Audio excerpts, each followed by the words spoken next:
جس کی بیوی پردہ نہیں نہ کرتی اس کی نماز اسے کوئی فائدہ نہیں دے. جس کی بچیاں بازاروں میں ننگے منہ پھرتی ہیں نا، جتنی مرضی آج کا دے، صبح قیامت اس سے پوچھا جائے. اس لیے کہ گھر میں دین نافذ کرنا بزرگ کی ذمہ داری ہے. عورتیں پردہ کریں، با پردہ رہیں. اعلیٰ حضرت فاضل بریلوی رحمۃ اللہ علیہ نے ایک پیر کو دیکھا تھا جو عورتوں کے بیچ بے پردہ بیٹھا تھا.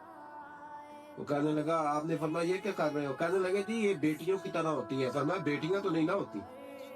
اس نے کہا جی بیٹیوں کی طرح. تو اعلیٰ حضرت فرمانے لگے نبی کی بیویوں کو قرآن نے مومنوں کی مائیں کہا ہے. تو وہ ماں جب حضرت عبداللہ ابن مکتوم نابینا سے آبی اس ماں کے پاس آئے تھے تو حضور نے فرمایا تھا پردہ کرو. تو فرمایا جس کو قرآن نے ماں کہا ہے جب اس کا پردہ باقی ہے تو یہ تو بیٹی کی طرح ہے. یہ بے دین لوگ ہیں جو اس طرح کی چیزیں پھیلاتے ہیں. عورت کا پردہ بڑا ضروری ہے، یاد رکھو. عورت با پردہ رہے گی. اور ویسے بھی جو قیمتی چیزیں ہوتی ہیں نا، قیمتی چیزیں وہ سڑکوں پہ نہیں ہوتی. 10 تولے سونا جس کے گھر میں پڑا ہو وہ چوک پہ لے کے آتا ہے، کیوں؟ قیمتی ہے. 10 لاکھ روپیہ پڑا ہونا تو یہاں سے آپ جائیں نا دوسرے گاؤں تو گھر رکھ کے جاتے ہیں، کیوں بلا؟